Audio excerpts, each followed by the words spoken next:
Hey HealthNuts, welcome back to my channel. My name's Nikole, and today, although it may look like I'm about to do a grocery haul, I'm actually sharing 10 super simple cooking hacks that I think everyone needs to know. I probably use most of these hacks on a weekly, if not daily basis, and this is kind of a part 2 to my baking hacks video. If you have not checked that out, I will link that down below. And today we're gonna get cooking. Now, I wanna give a huge shout out to Natura Market, who are sponsoring and collaborating with me on today's video, and that is where I purchased all these amazing, delicious foods in front of me. They are an online retailer where you can get a lot of popular American health foods that we just can't get here in Canada. You can get free shipping on orders over $49, as well as it's really easy to find what you're looking for because they have it all categorized on the shop, whether you're looking for paleo, gluten-free, keto, vegan, all the things, they have it, and you can get it shipped right to your door, which is super convenient. And I love it because I can get my basics like my flaxseed, my rooibos tea, even my favorite pasta sauce, this one's so good, as well as really unique things like this hearts of palm spaghetti. I haven't tried that yet. I'm gonna be using some of their items in today's cooking hacks. So without further ado, let's get cooking. My first hack I'm gonna show you is how to properly crack your eggs. I actually had some super ripe bananas that were just dying to be baked into banana bread, so I thought it was the perfect excuse to show you how I do it. I know everyone's used to cracking an egg on the edge of a bowl, but the best way is actually to do it on a flat surface. I like to do it right on our quartz countertop, and it just gives it a more even break and you end up with less shells in your dish. By the way, this is one of my favorite banana bread recipes. It's on the blog, I'll link it down below. I'm also adding in some of these Lily's milk chocolate chips that are sweetened with stevia, and honestly, they were so good. We were snacking on them the entire time. My next hack is how to properly line a baking sheet with parchment paper so that it actually sticks and doesn't move around while you're trying to pour in your batter. I like to take some coconut oil. I'm using this one by Nutiva. And you can use a paper towel or just your hands and just grease up that pan before you place your parchment paper inside. The coconut oil will help the parchment paper stick better to the pan and actually keep it in place so that you don't need an extra pair of hands just to get the batter into the pan. I have been doing this hack for years and I swear by it, I love it. It works every time. And of course, I'm gonna take some more chocolate chips and put them on top. And this banana bread is ready to go in the oven to bake.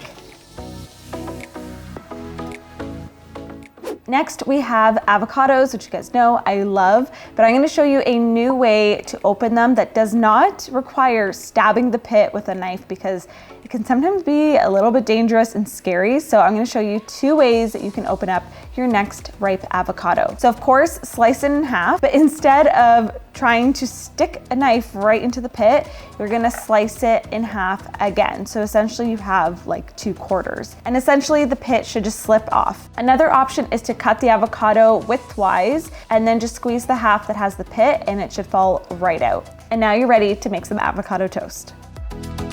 Next up, we have how to peel garlic. I feel like everyone thinks this is a very annoying task because you got the skin and it just feels like it just sticks to your hands and takes forever to get off. Now, I have recently discovered the old trick of putting cloves in a jar and shaking it up. Now, this trick is great if you're trying to peel a bunch of cloves all at once, but you do have to put some work into it. It can take anywhere between 20 and 30 seconds with real good shaking to get the cloves nicely peeled. But honestly, if you're just looking to peel 1 or 2 cloves for dinner, I like to give it a good whack with my hand and the side of a knife, and the skin comes right off. And then for easy mincing, you can just give it another smash and chop it up nice and fine.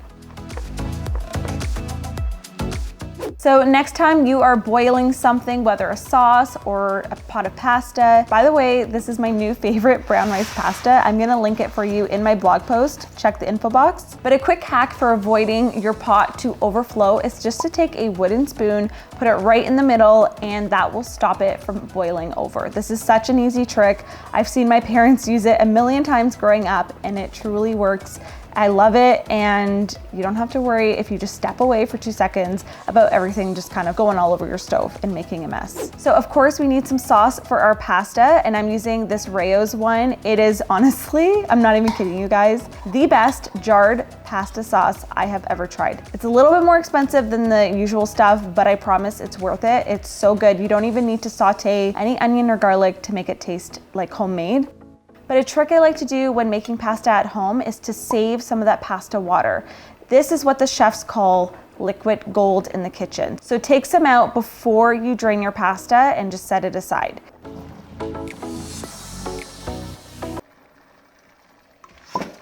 Now, because this is brown rice pasta, you wanna make sure to give it a quick rinse just to help it from getting too sticky and to stop it from overcooking.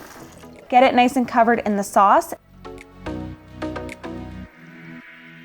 And then what I like to do is take that reserved pasta water and add it to our pasta and sauce. This not only will help kind of thicken up the sauce because it has that starch, but it also helps extend your sauce. So if you're feeling like you need a little bit more, add in your pasta water, and I promise it's not gonna dilute your pasta sauce. It's gonna bring the whole dish together and taste like you just ordered it from a restaurant.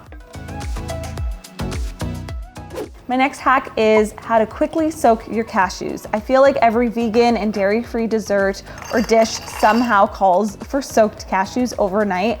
And to be honest, I always forget to do that. So next time you need that for a recipe, just take your raw cashews, put them in a jar or bowl, and cover them with boiling water. Let them sit for like 5-10 minutes and then drain them, give them a quick rinse, and they are soft enough to blend into whatever it is you're making. So I'm gonna make a little cashew cream sauce.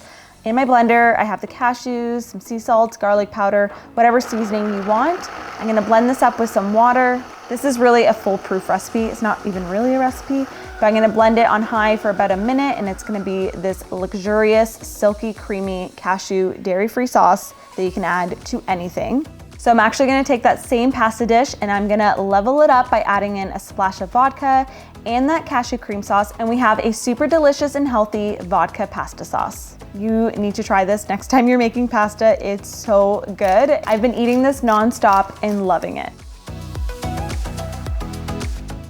This next one is brought to you by my grandparents who taught me well in the kitchen. Next time you're about to peel a whole bunch of potatoes, you wanna make sure to have a large bowl of cold water set aside, so that once you're done peeling and chopping your potatoes, you can store them in this large bowl of water so they don't go brown. If you've ever peeled a large batch of potatoes, you'll know that they start to quickly go brown. And then by the time you're actually ready to roast or boil them, they start to have this like weird gray tinge to them. By storing them in the water, you actually slow down that oxidization process, so they're still nice and fresh looking by the time you're ready to use them.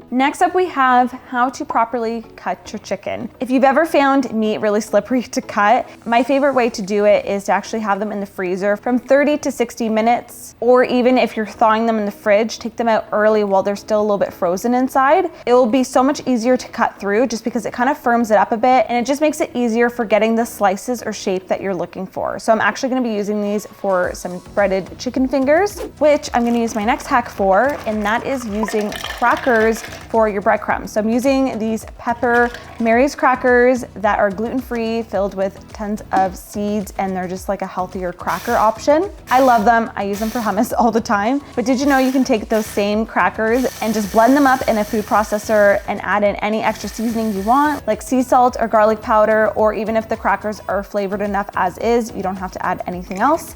And it is the perfect consistency for breadcrumbs. This is great if you ran out or you just want to try something different, or you're just looking for a fun new option. I highly recommend trying this out.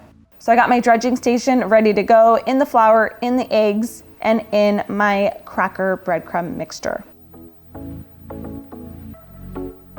Place them on a lined baking sheet and they are ready to pop into the oven. These crackers really give it a nice crunchy texture that's a little bit different from just regular breadcrumbs.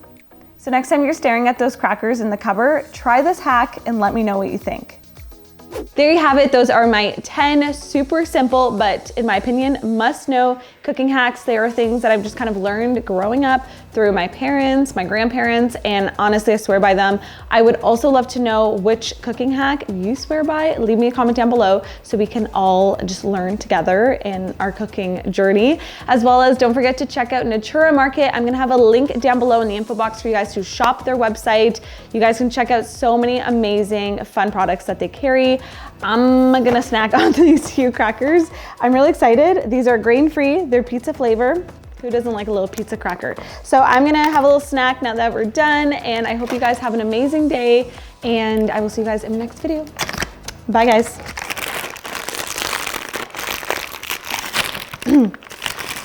Ooh, they smell really good.